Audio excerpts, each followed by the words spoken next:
It's fair to say that this year's biggest movies are probably going to make some serious bank at the box office, but these aren't them. From iffy adaptations to unnecessary sequels, these are the movies that are bound to bomb in 2021.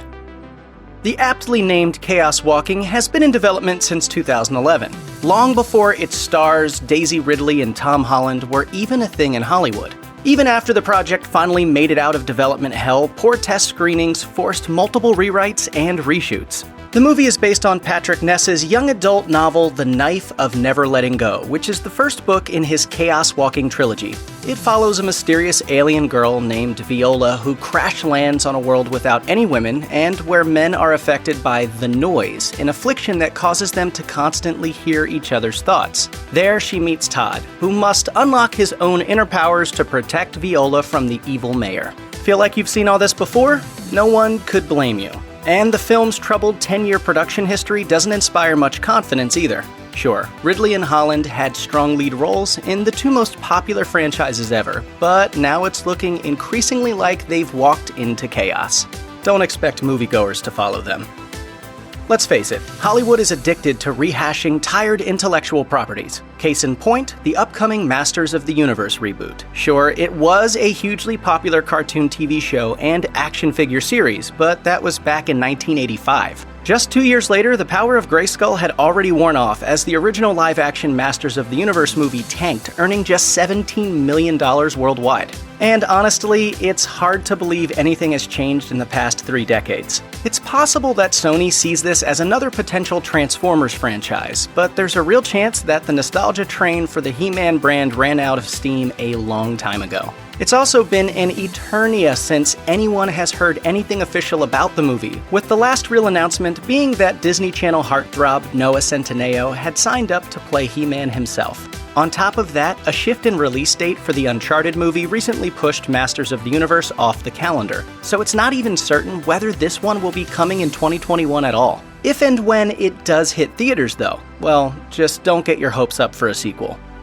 Shocking absolutely nobody, 2017's The Boss Baby was a critical disaster, garnering a 53% critic score and a 51% audience score on Rotten Tomatoes. Still, the concept was clearly enough to catch the public's attention, earning it $175 million domestically and $527 million worldwide. Those are shockingly good numbers, and they were highly profitable too, since the movie was made on a $125 million budget. Unfortunately, this made a sequel pretty much inevitable. And sure enough, in September 2021, The Boss Baby Family Business is due to hit theaters. But things probably won't turn out so well this time. A negative audience score on sites like Rotten Tomatoes suggests that although people flocked to see the first movie, nobody actually liked it. It's also been 4 years since the first movie was released, meaning what little goodwill it earned at the time has long since worn off. Throw in a tired premise and 90 minutes of fairly dumb jokes, and you've got a recipe for a box office catastrophe. It's likely that Sony are hoping their upcoming Marvel flick Morbius will replicate the success of 2018's Venom, another Spider-Man spin-off set in the same universe. But there's really no reason to believe this will happen. For one, back in the day, Venom's popularity rivaled that of Spider-Man himself. Conversely, most casual Spider-Man fans probably don't really remember Morbius's connection to the Spidey series. More importantly though, Venom starred Tom Hardy, whose fanboy bona fides were well established following The Dark Knight Rises and Mad Max Fury Road. Thanks to Hardy's natural charisma and star power, audiences learned to love Venom despite its negative reviews, and the movie raked in a stunning $853 million worldwide. What does Morbius have? Jared Leto, who's probably best known in the comic book world for playing the worst Joker ever. Blah, blah, blah, blah, blah, blah, blah, blah, blah. The only thing that could really save Morbius is a whole heap of stellar reviews, and we wouldn't count on that happening either.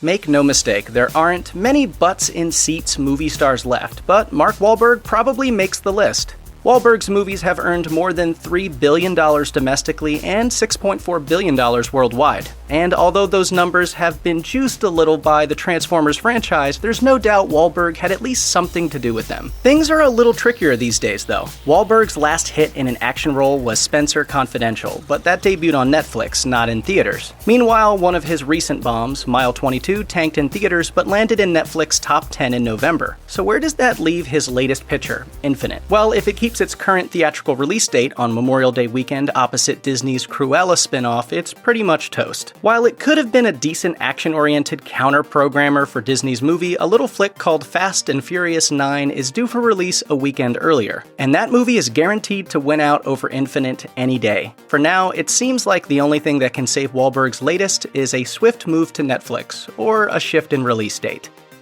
Everyone loves a little Sly Stallone, but there's no denying that since the 1990s, his box office record has been pretty spotty. Outside the usual franchise fare, that is. Still, you can't fault a guy for trying. Clearly hoping to keep making action movies well into his sunset years, Stallone's next feature, currently slated for June 4th, is the superhero thriller Samaritan. The movie follows a young boy who discovers that a superhero who went missing 20 years ago is still very much alive and well. It's an intriguing premise, and one that might have given the movie a chance had it kept to its pre-pandemic fall 2020 release date. Alas, the summer movie season is likely to swallow Samaritan whole. There's also an issue with tone. Here, the movie is supposed to be a darker, edgier take on the world of superheroes, and while that may prove popular with critics, it's unlikely to draw much of a crowd. Stallone's older fan base is unlikely to show up for yet another dark, gritty superhero movie, while younger moviegoers aren't going to be too keen on watching an old dude kick ass, especially if he's not having fun while he's doing it. So although Samaritan may turn out to be pretty great, well, let's just say you probably shouldn't get your hopes up for a sequel.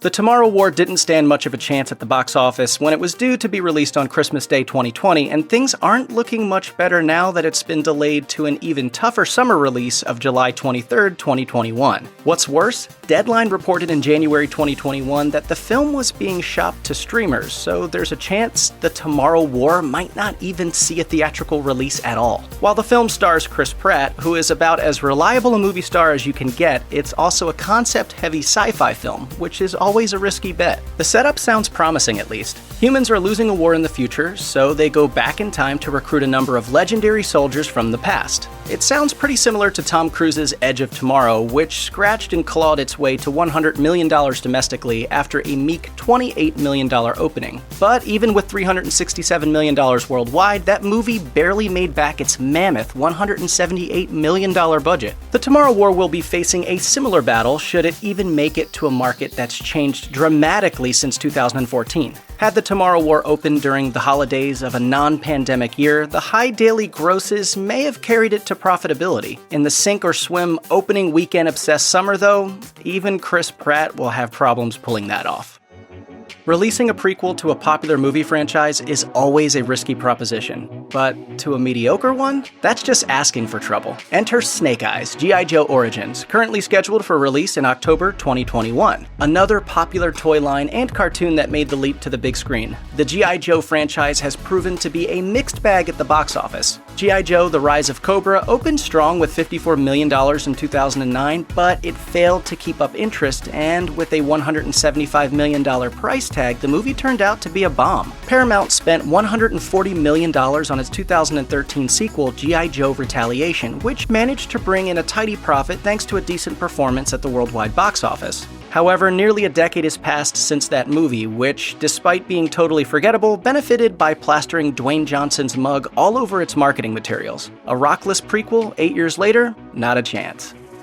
Ben Affleck's career has been kinda spotty lately, but following his big-time comeback with Argo and Gone Girl, it seemed like he'd finally won back a little street cred. And then, of course, he decided to play Batman. Sure, Affleck did a good enough job in the role, and the DCEU movies are technically his biggest grossers, but they were also pretty underwhelming, and seemed to have killed off the credibility he had managed to claw back. While The Accountant did well back in 2016, his follow-up movies, Live by Night and The Way Back, bombed hard, earning less than $40 million worldwide combined. And now there's Deep Water, Scheduled for a November 2021 release, the movie seems to be echoing Gone Girl by having Affleck play the sleazy husband in a movie based on a popular novel. With Knives Out breakout star Ana de Armas co-starring, the stars are aligned for Deepwater to do well with critics. As for the box office though, everything will come down to whether Affleck himself can shed all that baggage. It might be hard to believe, but before Deadpool's record-breaking run in 2016, Ryan Reynolds was box office poison. His career mostly involved playing supporting roles to bigger names, featuring in a string of so-so genre flicks and starring in a handful of genuine bombs. Bad Deadpool. His latest, Free Guy, seems poised to fall into the latter category, which will no doubt leave box office analysts wondering if Reynolds can carry a movie without help from the Merc with a mouth. Disney may be wondering the same thing too, as they've removed Free Guy from their release calendar. Given the movie was originally set for a July 2020 release, but was pushed back to December, it might have been fair to assume this was just another pandemic-related pushback. Except that Disney announced a newer release date. Free Guy will be, freed on May 21st, 2021. It's not exactly clear if it's doing the dual movie theater/streaming thingy yet, so keep your ears peeled. If it heads to Disney Plus, that pretty much tells you what Disney thinks of the film. Good thing Reynolds has Deadpool 3 to look forward to. The Kingsman franchise has proven to be a surprisingly profitable blockbuster series despite not being based on a mainstream property. Kingsman: The Secret Service earned $128 million domestically and $404 million worldwide on a $94 million budget, while Kingsman: The Golden Circle earned a little less domestically but a little more overseas on a slightly higher budget. Obviously, a downward trend is never a good sign, though Hollywood has seen worse drop-offs over the years. The bigger cause for concern is that the next film, The King's Man, isn't a sequel reuniting the original cast, but a period prequel set decades before the previous films. The premise sounds great, following one man and his protege banding together to stop history's worst tyrants from plotting a war to wipe out millions. Ralph Fiennes is always a welcome addition to a movie too. Unlike most of his blockbusters, however, Fiennes is playing the co-lead here, and it remains to be seen whether he can keep a big movie afloat all by himself. The King's Man has also been delayed multiple times, and while most of those pushbacks were COVID-related, the movie had actually been delayed before the pandemic struck, which is never a good sign. It appears as though The King's Man has a March 2021 theater release date, but that may pivot to a streaming site. Check out one of our newest videos right here. Plus, even more Looper videos about your favorite movies are coming soon. Subscribe to our YouTube channel and hit the bell so you don't miss a single one.